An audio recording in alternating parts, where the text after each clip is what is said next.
رات کے 3 بجے آسمان اچانک دن کی طرح چمک اٹھا، ایک تیز روشنی کے بعد پورے شہر کی آبادی غائب ہو گئی۔ آخر یہ کوئی مافوق الفطرت واقعہ تھا، کسی خلائی مخلوق کا خفیہ حملہ؟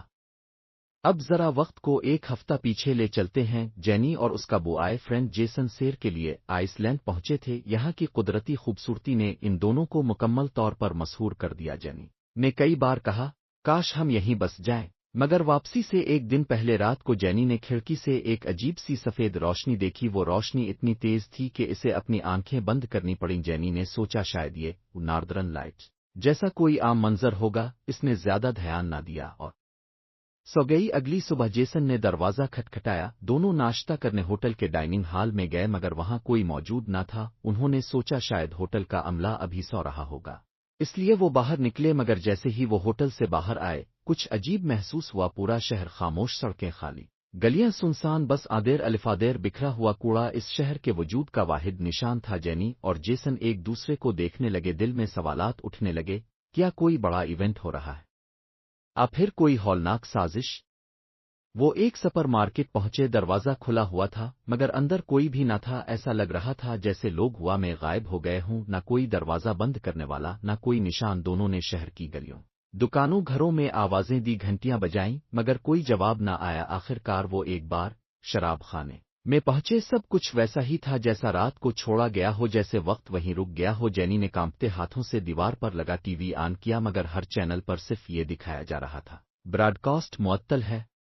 مایوس ہو کر دونوں بار سے باہر آ گئے۔ جینی کے چہرے پر پریشانی چھا چکی تھی۔ موبائل میں سگنل تھا مگر ہر کال بس بجتی رہتی تھی، کوئی جواب نہ ملتا۔ وہ واپس ہوٹل گئے۔ جیسن نے فوراً لیپ ٹاپ آن کیا مگر ہر نیوز سائٹ پچھلی رات سے بند تھی۔ دونوں گھبرا گئے، چاہے جو بھی ہوا ہو، کیا خلائی مخلوق واقعی خاموشی سے پوری آبادی کو غائب کر سکتی ہے؟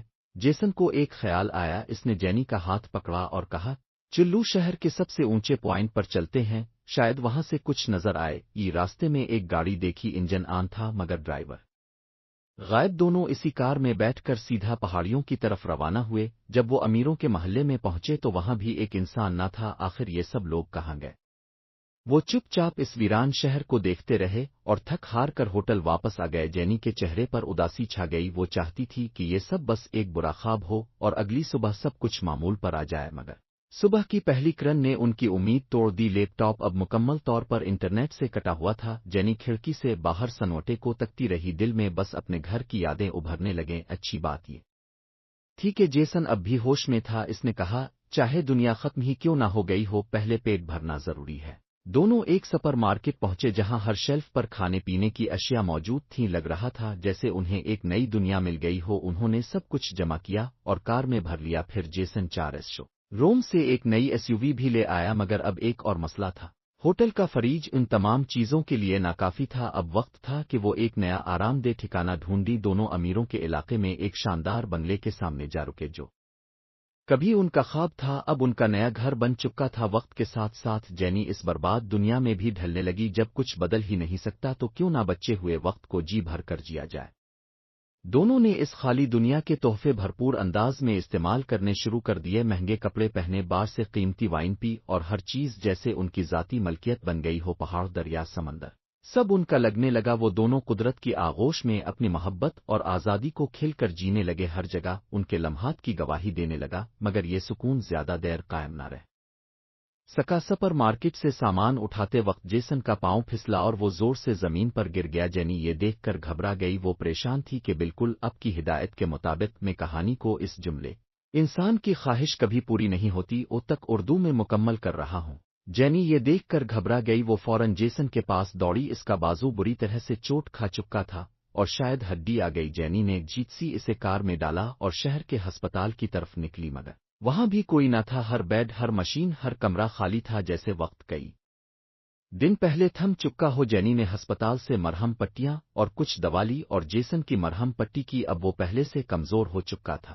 اور جینی کو اس کا سہارا بھی بننا پڑا۔ انہوں نے وہی بنگلہ اپنا مستقل ٹھکانہ بنا لیا اور اب دن کا زیادہ وقت بس جیسن کا خیال رکھنے میں گزرنے لگا۔ ایک دن جینی لان میں بیٹھی ہوئی تھی، وہ آسمان کو تک رہی تھی جہاں نہ کوئی جہاز، نہ پرندہ، نہ دھواں، بس نیلا خالی آسمان، جیسے قدرت بھی چپ ہو گئی ہو۔ اچانک اس کے دل میں سوال ابھرا، کیا واقعی ہم ہی باقی رہ گئے؟ اور اگر ہاں تو پھر اس سب کا مطلب کیا ہے؟ وہ سوچنے لگی کہ ایک وقت تھا جب وہ اسی دنیا کے خوبصورت خواب دیکھتی تھی، مہنگے کپڑے، لگژری گھر، بڑی کاریں، کسی ہجوم سے دور ایک پرسکون زندگی۔ آج وہ سب کچھ اس کے پاس تھا، مگر سکون؟ بس ایک سوال تھا جو دل میں چپتا رہتا، یہ سب اگر بانٹنے کو کوئی نہ ہو تو خوشی بھی بیکار ہے۔ اسی لمحے اس نے آہستہ سے خود سے کہا، انسان کی خواہش کبھی پوری نہیں ہوتی۔